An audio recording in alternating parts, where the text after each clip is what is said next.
বাংলাদেশের সার্বভৌমত্ব ও অখণ্ডতা প্রশ্নে ভারতকে এক চুলো ছাড় নয়, হুঁশিয়ারি হাসনাতের। সার্বভৌমত্ব বিনষ্টের পায়তারা করছে দিল্লি, অভিযোগ জাতীয় নাগরিক কমিটি। ভারতীয় মিডিয়ার মিথ্যা প্রচারণার বিরুদ্ধে সবাইকে ঐক্যবদ্ধ হওয়ার আহ্বান প্রধান উপদেষ্টার। রাজনৈতিক দলের সাথে আজ সংলাপে বসবেন ডক্টর মোহাম্মদ ইউনূস। ভারতীয় হাই কমিশনারকে তলব করে কড়া প্রতিবাদ পররাষ্ট্র মন্ত্রণালয়ের। আগরতলায় বাংলাদেশ মিশনে কনসুলার সেবা বন্ধ, ঢাকায় সন্ত্রাসী হামলার ঝুঁকি ভ্রমণ সতর্কতা যুক্তরাজ্যে। খালেদা জিয়ার সাথে পাকিস্তান হাই কমিশনারের বৈঠক, দ্বিপক্ষীয় সম্পর্ক জোরদারের আশাবাদ। ভারতের কাছে থেকে পানি ন্যায্য হিসা আদায়ের আহ্বান তারেক রহমানের।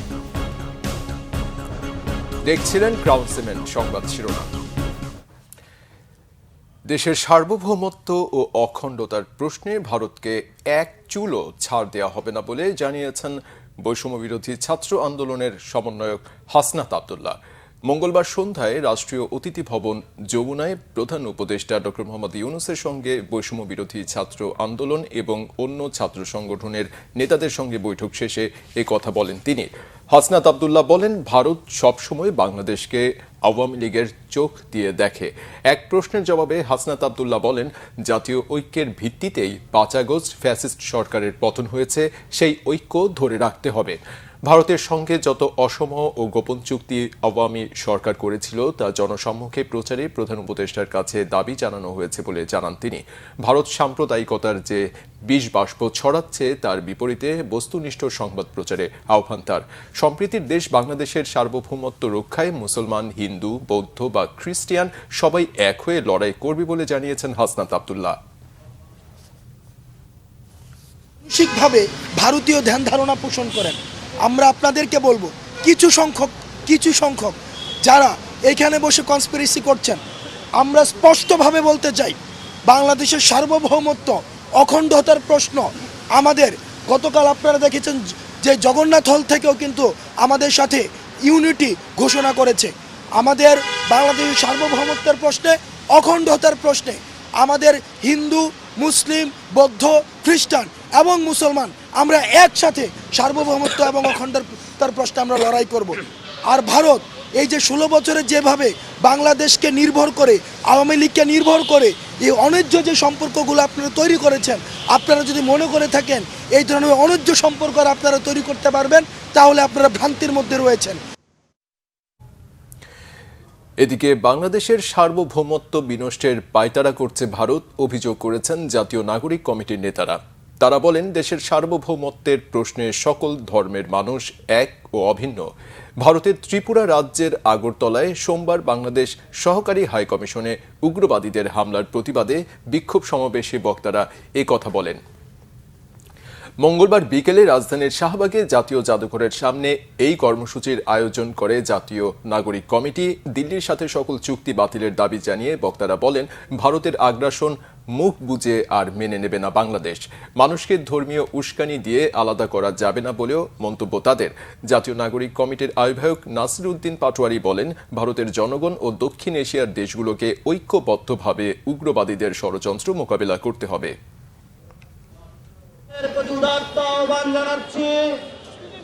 দেখুন সেই হিন্দুত্ববাদীর নগ্ন চেহারা কিভাবে উলঙ্ঘিত হচ্ছে আপনাদের সামনে। দেখুন সেই দিল্লির ফ্যাসিবাদী আগ্রাসন কিভাবে প্রতিবেশী রাষ্ট্রগুলোর উপরে দিন দিন প্রলম্বিত হচ্ছে। আমরা দক্ষিণ এশিয়ার যে রাষ্ট্রগুলো ভারতের আগ্রাসন এবং নিপীড়নের শিকার হচ্ছে, আমরা তাদেরকে আহ্বান জানাচ্ছি, আপনারা ঐক্যবদ্ধ হন।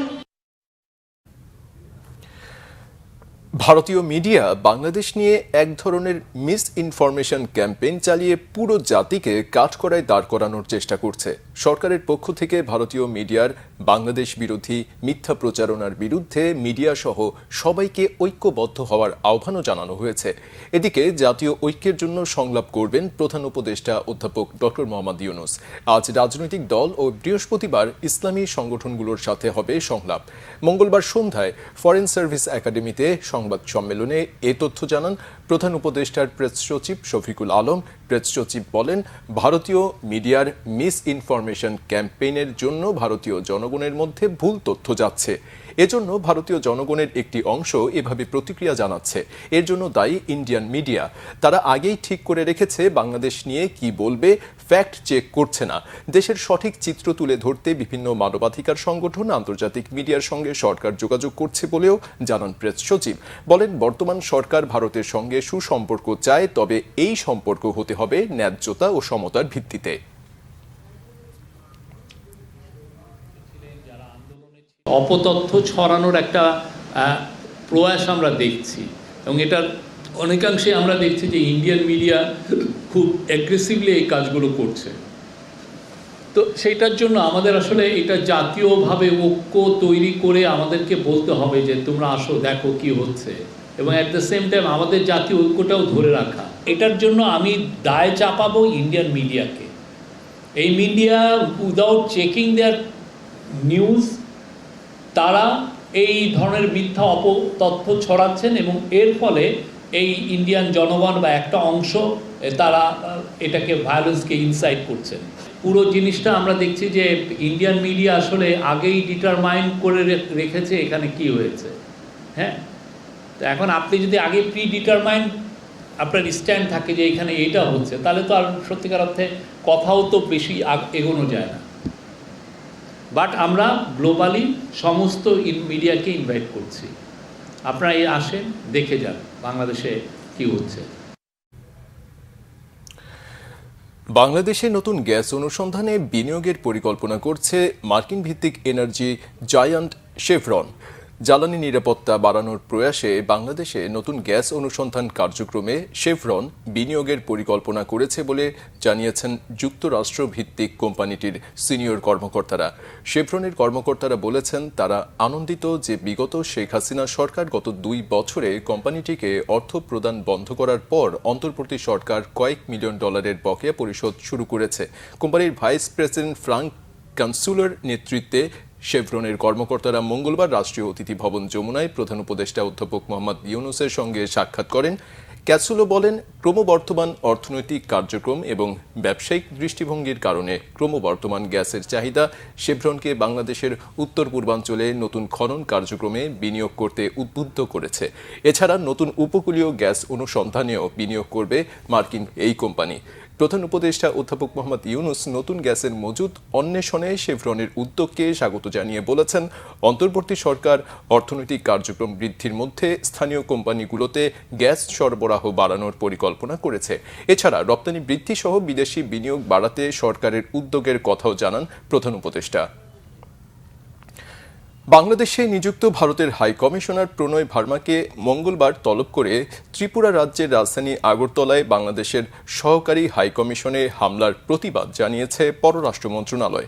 তবে ঘটনা যাই ঘটুক, শান্তি ও নিরাপত্তা বজায় রাখতে বাংলাদেশের অন্তর্বর্তী সরকারের সঙ্গে ভারত কাজ করবে বলে জানিয়েছেন দেশটির হাই কমিশনার প্রণয় ভার্মা। এদিকে হামলার কারণে আগরতলায় বাংলাদেশের সহকারী কমিশনের ভিসা ও কনসুলার সার্ভিস বন্ধ করা হয়েছে বলে জানিয়েছে পররাষ্ট্র মন্ত্রণালয়। সোমবার আগরতলার ত্রিপুরায় অবস্থিত বাংলাদেশের সহকারী হাইকমিশনে হামলা চালায় উগ্রবাদীরা। ভাঙচুর সহ বাংলাদেশের পতাকা ছিঁড়ে ফেলে তারা। পরে এ ঘটনায় দুঃখ প্রকাশ করে ভারতের পররাষ্ট্র মন্ত্রণালয়। আগরতলায় সহকারী হাইকমিশনে হামলার প্রতিবাদ জানাতে মঙ্গলবার বিকালে ভারতীয় হাইকমিশনার প্রণয় ভার্মাকে তলব করে পররাষ্ট্র মন্ত্রণালয়। ভারপ্রাপ্ত পররাষ্ট্র সচিব এম রিয়াজ হামিদুল্লাহ বাংলাদেশের পক্ষ থেকে আনুষ্ঠানিকভাবে প্রতিবাদ জানান। পররাষ্ট্র উপদেষ্টা তৌহিদ হোসেন জানান, বাংলাদেশ করণীয় সব পদক্ষেপ নেবে। না ওখানে বলে যাবো না, বিষয়টা হচ্ছে যে ওনাকে জিজ্ঞেস করেন, উনি বলুক যে ওনারা বলুন, আর আমাদের মধ্যে আমাদের যেটুকু করতে আমরা করবো, আপনারা দেখতে পাবেন যে আমরা। পরে ভারতীয় হাইকমিশনার সাংবাদিকদের জানান, দুদেশের বন্ধুত্বপূর্ণ সম্পর্ক অব্যাহত থাকবে। একটা ইস্যুতে বসে না থেকে গঠনমূলক সম্পর্ক এগিয়ে নিতে কাজ করছে দুদেশ।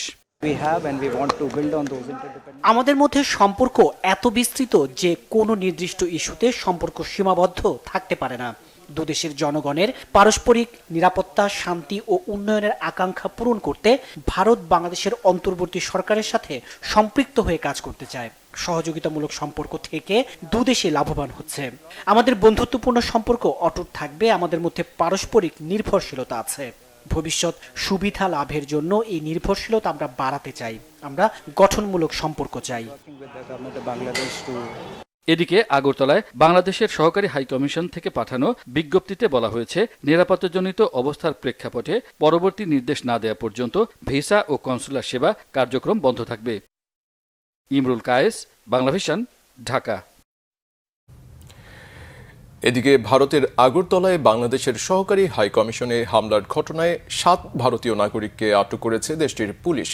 আগরতলায় বাংলাদেশের সহকারী হাইকমিশনে হামলার ঘটনায় তাদের আটক করা হয়। এছাড়া হামলার সময় দায়িত্বে অবহেলার দায়ে পুলিশের 3 কর্মকর্তাকে সাময়িক বরখাস্ত করা হয়েছে। প্রত্যাহার করা হয়েছে এক পুলিশ সুপারকে। সোমবার চিন্ময় কৃষ্ণ দাসকে বাংলাদেশ অকারণেই গ্রেপ্তার করেছে এমন অভিযোগ তুলে ভারতের ডানপন্থী সংস্থা হিন্দু সংঘর্ষ সমিতি বিক্ষোভ মিছিল করে। এক পর্যায়ে তারা পুলিশি ব্যারিকেড ভেঙে বাংলাদেশের সহকারী হাইকমিশনারের অফিসে ঢুকে পড়ে। তারা সেখানে বাংলাদেশের পতাকা ছিঁড়ে হাইকমিশনের সাইনবোর্ডে আগুন ধরিয়ে দেয়। এদিকে বাংলাদেশি নাগরিকদের জন্য হোটেল ও রেস্তোরাঁ সেবা বন্ধ করে দিয়েছে ভারতের ত্রিপুরা রাজ্য। চিন্ময় কৃষ্ণ দাসকে গ্রেপ্তারের প্রতিবাদে ত্রিপুরা হোটেল অ্যান্ড রেস্টুরেন্ট মালিক সংগঠন এই সিদ্ধান্ত নেয়। তবে যারা আগে থেকে হোটেলের পরিষেবা নিচ্ছে তাদের হোটেলে থাকতে বাধা নেই বলে জানায় সংগঠনটি।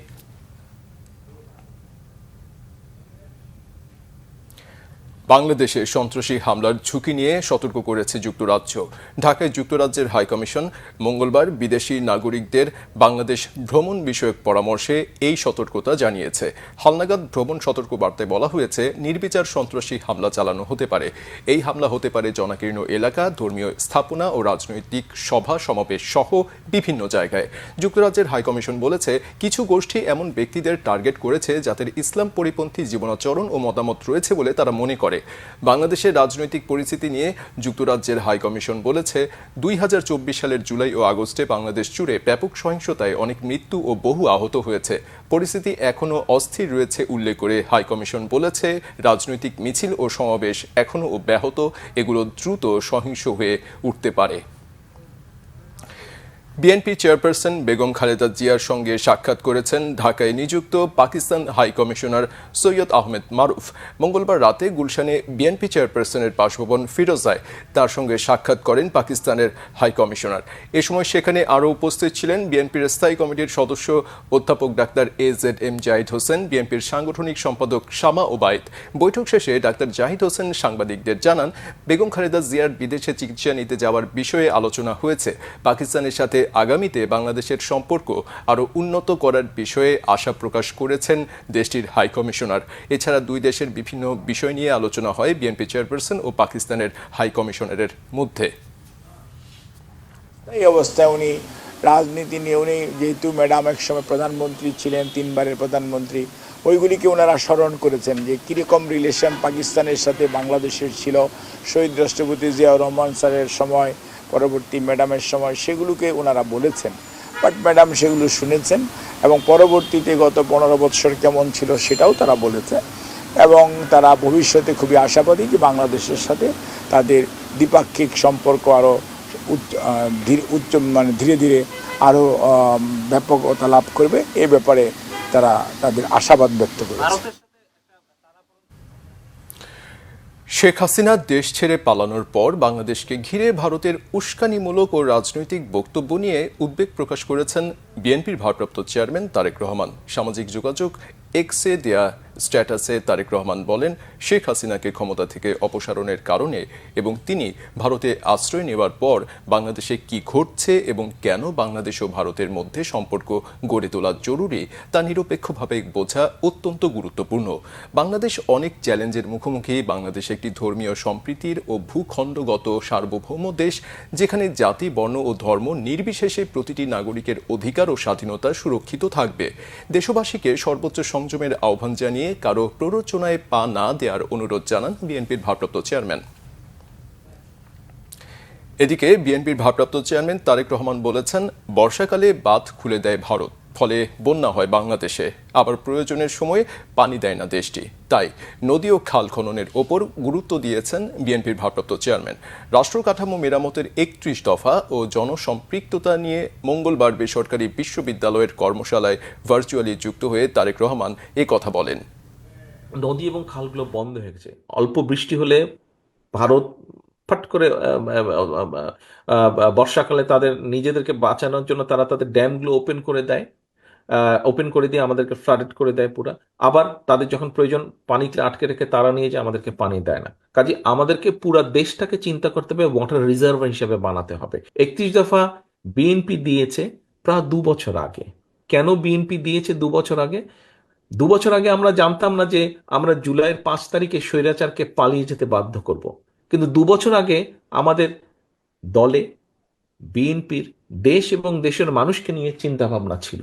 দেশ এবং দেশের মানুষকে ভাগ্য কিভাবে পরিবর্তন করা যায় সেটি আমাদের চিন্তা ভাবনা ছিল। সেজন্যই আমরা যখনও জানতাম না যে স্বৈরাচারকে কবে বিদায় করব, তখনও কিন্তু আমরা এই 31 দফা দিয়েছি, দেশকে নিয়ে, দেশের মানুষকে নিয়ে। তারও আগে দেশনেত্রী খালেদা জিয়া ভিশন 2030 দিয়েছিলেন। লক্ষ্য এবং উদ্দেশ্য হচ্ছে আপনারা, অর্থাৎ দেশের মানুষ, লক্ষ্য এবং উদ্দেশ্য হচ্ছে বাংলাদেশ। এদিকে ভারতে বাংলাদেশের কূটনৈতিক মিশনের কর্মকর্তা কর্মচারীদের নিরাপত্তায় জাতিসংঘ শান্তিরক্ষা বাহিনীর সহায়তা নিতে অন্তর্বর্তী সরকারের প্রতি আহ্বান জানিয়েছে বিএনপি। ত্রিপুরায় বাংলাদেশের সহকারী হাই কমিশনে উগ্রবাদীদের হামলার প্রতিবাদে মঙ্গলবার নয়াপল্টনের কেন্দ্রীয় কার্যালয় থেকে মিছিল বের করে বিএনপি। মিছিলটি নয়াপল্টন ও নাইটিঙ্গেল সহ বিভিন্ন এলাকা প্রদক্ষিণ করে। এ সময় বাংলাদেশের সহকারী হাই কমিশনে হামলার নিন্দা জানিয়ে নানা স্লোগান দেওয়া হয়। এর আগে সংবাদ সম্মেলনে বিএনপির সিনিয়র যুগ্ম মহাসচিব রুহুল কবির রিজভী বলেন, ভিয়েনা কনভেনশন অনুযায়ী ভারত বাংলাদেশের হাই কমিশনের নিরাপত্তা দিতে ব্যর্থ হয়েছে। বাংলাদেশ মিশনের কর্মকর্তা কর্মচারীরা নিরাপত্তাহীনতায় ভুগছেন। তিনি বলেন, পশ্চাৎপদ চিন্তাধারার লোকজন ভারত শাসন করছে। ছাত্র জনতার আন্দোলন নিয়েও সেখানকার মিডিয়ায় কুৎসা রটাচ্ছে। তাদের শিখণ্ডী শেখ হাসিনার পতনে বাংলাদেশের বিরুদ্ধে উঠে পড়ে লেগেছে। বাংলাদেশের জনগণ কি চায় তাতে গুরুত্ব না দিয়ে আগ্রাসনের পথে হাঁটতে চায় ভারত। বিজেপির প্রত্যক্ষ মদদে বাংলাদেশে অস্থিরতা তৈরির চেষ্টা চলছে। ভারতের দিকে না তাকিয়ে নিরাপত্তাহীনতা দেখা দিলে তা সরকারকে জানাতে সংখ্যালঘুদের প্রতি আহ্বান জানান তিনি। কাশ্মীর, মণিপুর ও আসামে শান্তিরক্ষী নিয়োগ করে আগে নিজেদের ঘর সামলাতে ভারতকে পরামর্শ দেন বিএনপির এ নেতা। শৃঙ্খলা রক্ষাকারী বাহিনী আমাদের হাই কমিশনের নিরাপত্তা দিতে ব্যর্থ হয়েছে। সেখানে বাংলাদেশ মিশনের কর্মকর্তা কর্মচারীরা নিরাপত্তাহীনতায় ভুগছে। এই অবস্থায় বাংলাদেশ সরকারের উচিত হবে জাতিসংঘের শান্তিরক্ষা বাহিনীর সহায়তা চাওয়া। আমরা ভারতের উগ্রবাদী হিন্দুদের বলবো, হাজার হাজার মানুষ হত্যা করে আপনাদের বন্ধু হাসিনা আপনাদের কাছে আশ্রয় পেয়েছে, তাকে নিয়ে সন্তুষ্ট থাকুন। মনে রাখবেন, বাংলাদেশ লাখো প্রাণের বিনিময়ে স্বাধীন হয়েছে, দিল্লির দাসত্ব করতে না। সম্মিলিত সনাতনী জাগরণ জোটের মুখপাত্র চিন্ময় কৃষ্ণ দাসের জামিন আবেদনের শুনানি 1 মাস পেছানো হলো। শুনানি হবে আগামী 2রা জানুয়ারি। মঙ্গলবার সকালে চট্টগ্রাম মহানগর দায়রা জজ সাইফুল ইসলামের আদালত এ আদেশ দেন। মহানগর দায়রা জজ আদালতের নাজির নেছার আহমেদ জানান, মঙ্গলবার চিন্ময় কৃষ্ণ দাস ব্রহ্মচারীর জামিন শুনানির দিন ধার্য ছিল। রাষ্ট্রপক্ষের সব আইনজীবী উপস্থিত থাকলেও আসামি পক্ষের কেউ ছিলেন না। তাই আদালত রাষ্ট্রপক্ষের আবেদনের ভিত্তিতে আগামী 2রা জানুয়ারি পরবর্তী শুনানির তারিখ ধার্য করেছেন। রাষ্ট্রদ্রোহ মামলায় 25 নভেম্বর রাতে ঢাকার শাহজালাল আন্তর্জাতিক বিমানবন্দর থেকে সনাতনী জাগরণ জোটের মুখপাত্র চিন্ময় কৃষ্ণ দাসকে গ্রেফতার করে ডিএমপির গোয়েন্দা শাখা। পরদিন তাকে চট্টগ্রামের আদালতে হাজির করা হয়। জামিন নামঞ্জুর করে চিন্ময় দাসকে কারাগারে পাঠানোর আদেশ দেন চট্টগ্রামের একটি আদালত। এ সময় চিন্ময় অনুসারীদের সঙ্গে পুলিশের দফায় দফায় সংঘর্ষ হয়। বিক্ষুব্ধ অনুসারীরা পুলিশ, সেনাবাহিনী ও সাংবাদিকদের অন্তত 20টি গাড়ি ভাঙচুর করে। আইনজীবী সহ বিক্ষুব্ধ জনতার সঙ্গে সংঘর্ষে জড়ায় চিন্ময় অনুসারীরা। সংঘর্ষে নিহত হন আইনজীবী সাইফুল ইসলাম আলিফ।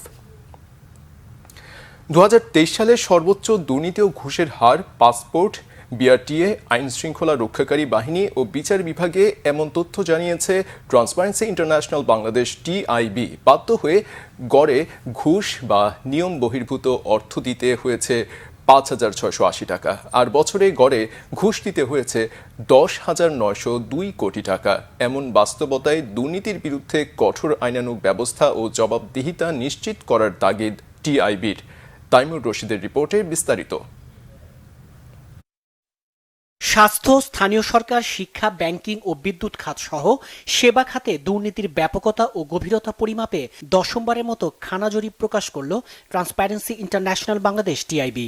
জরিপ মতে সেবা খাতে দুর্নীতির শিকার 70.9% এবং ঘুষের শিকার 50.8% খানা। সর্বোচ্চ দুর্নীতি ও ঘুষের হার পাসপোর্ট, বিআরটিএ, আইনশৃঙ্খলা বাহিনী, বিচারিক সেবা, ভূমি ও স্বাস্থ্য সেবায় গড়ে ঘুষ দিতে হয়েছে ৫,৬৮০ টাকা। বিভাগ ভেদে দুর্নীতি ও ঘুষের শিকার বেশি বরিশাল বিভাগে। এমন বাস্তবতায় টিআইবির নির্বাহী পরিচালক ডক্টর ইফতেখারুজ্জামান বলেন, দুর্নীতি ও ঘুষের ভয়াবহতার লাগাম টেনে ধরা জরুরি। ৭০.২% উত্তরদাতা কোনো না কোনোভাবে দুর্নীতির শিকার হয়েছেন। যারা ঘুষ দিতে বাধ্য হয়েছেন তাদের ৭৭.২%-এর মধ্যে ঘুষ না দিলে সেবা খাতে দুর্নীতি শিকার হতে, ঘুষ না দিলে সেবা খাতে সেবা পাওয়া যায় না, কাজেই তারা ঘুষ দিতে বাধ্য হয়েছেন। ২০০৯ থেকে ২০২৪ পর্যন্ত ২৪শে এপ্রিল পর্যন্ত সেবা খাতে যে দুর্নীতি হয়েছে, ঘুষ লেনদেন হয়েছে বা সেবা গ্রহীতারা যেই অর্থ ঘুষ হিসাবে দিতে বাধ্য হয়েছেন তার পরিমাণ হয়েছে প্রাক্কলিত পরিমাণ ১,৪৬,২৫২ কোটি টাকা। এর সমাধান কোথায়?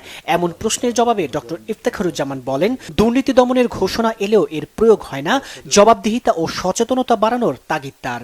দুর্নীতি যারা করেন তাদেরকে জবাবদিহিতা আনতে হবে, নজরদারি বাড়াতে হবে, তাহলেই দুর্নীতি নিয়ন্ত্রণ করা যাবে। এবং সেই সুযোগ সৃষ্টি হয়েছে এখন অন্তর্বর্তীকালীন সরকার অনেক রক্তের বিনিময়ে অর্জিত যে নতুন বাংলাদেশের সম্ভাবনা নিয়ে কাজ করছে। আমরা আশা করব যে এই মেয়াদে অন্ততপক্ষে একটা ট্রেন্ড যদি স্থাপন করা যায়, দৃষ্টান্ত স্থাপন করা যায়, যেগুলো কিছু কিছু উদ্যোগ নেওয়া হচ্ছে, আমরা সেই ব্যাপারে আশাবাদী হতে চাই। কতটুকু স্থায়ী হবে, কতটুকু নির্বাচনের পর সেটি অব্যাহত থাকবে সেটা দেখার বিষয়, কিন্তু এই মেয়াদে যদি অন্তর্বর্তীকালীন সরকারের মেয়াদে যদি দৃষ্টান্ত স্থাপন করা যায় এবং ধরেন প্রাতিষ্ঠানিকতার দিকে অগ্রগতি অর্জন করা যায়, তাহলে সেটা নিয়ন্ত্রণ করা সম্ভব বলে আমরা আশা করি। দুর্নীতি বিরোধী আন্দোলন জোরদারেরও পরামর্শ টিআইবির। তাইমুর রশিদ, বাংলাভিশন, ঢাকা। আইএমএফের $4.7 বিলিয়ন ঋণের পরবর্তী কিস্তি $1.1 বিলিয়ন পাওয়া যাবে ফেব্রুয়ারি-মার্চের মধ্যে। এছাড়াও আইএমএফ ও বিশ্ব ব্যাংক সহ উন্নয়ন সহযোগীদের কাছে চলতি অর্থবছরে আরও $6 বিলিয়ন প্রত্যাশা করছে সরকার। সচিবালয়ে আইএমএফ প্রতিনিধি দলের সঙ্গে বৈঠকের পর অর্থ উপদেষ্টা ডক্টর সালেউদ্দিন আহমেদ একথা জানান। আন্তর্জাতিক মুদ্রা তহবিল আইএমএফ এর সাথে $4.7 বিলিয়ন একটি ঋণ চুক্তি চলমান।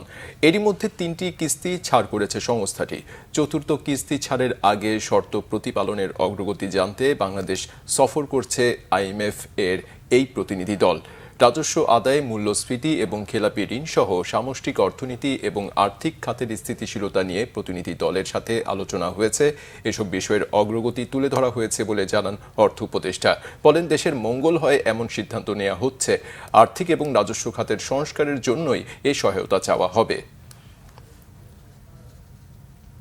জাস্ট এই ফার্স্ট যে প্যাকেজে, কিন্তু আমরা যে রিফর্ম করতে যাচ্ছি সেটার তো অনেক কস্ট এন্টেল হবে। আমরা অনেক কিছু রিফর্ম করতে চাই, ব্যাংক সেক্টরে, রেভিনিউ সেক্টরে, তবে এইগুলির জন্য ফান্ড লাগবে, তো বাইরের ফান্ড। এবং আমাদের ট্রেড ডেফিসিট যদি হয়, কারেন্ট অ্যাকাউন্ট ব্যালেন্স অবশ্যই ঠিক আছে, সেগুলোর জন্য আমার ফান্ড লাগবে। এগুলো আমরা চাইবো। ওয়ার্ল্ড ব্যাংক অলরেডি চেয়েছি। আমরা এক্সপেক্ট করছি সর্বসকলে আমরা ওয়াশিংটন ডিসিতে কথা বলে আসছি, আবার $6 বিলিয়ন আমরা এক্সট্রা এক্সপেক্ট করছি। বাংলাদেশ সম্প্রচার হওয়া সব ভারতীয় চ্যানেল বন্ধ চেয়ে রিট শুনবেন হাইকোর্ট। আজ বিষয়টির ওপর শুনানি হতে পারে বলে জানিয়েছেন রিটকারীর আইনজীবী।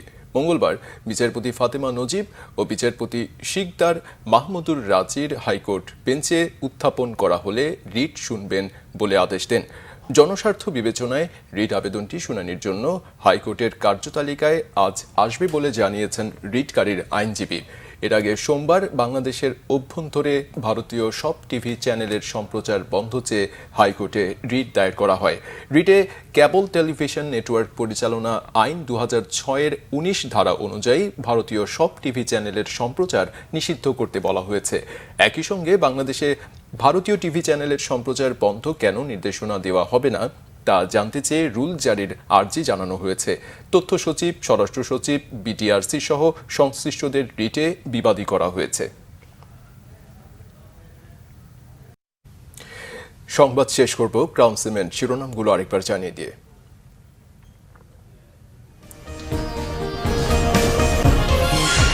বাংলাদেশের সার্বভৌমত্ব ও অখণ্ডতা প্রশ্নে ভারতকে এক চুলো ছাড় নয়, হুঁশিয়ারি হাসনাতের। সার্বভৌমত্ব বিনষ্টের পায়তারা করছে দিল্লি, অভিযোগ জাতীয় নাগরিক কমিটি। ভারতীয় মিডিয়ার মিথ্যা প্রচারণার বিরুদ্ধে সবাইকে ঐক্যবদ্ধ হওয়ার আহ্বান প্রধান উপদেষ্টার। রাজনৈতিক দলের সাথে আজ সংলাপে বসবেন ডক্টর মোহাম্মদ ইউনূস।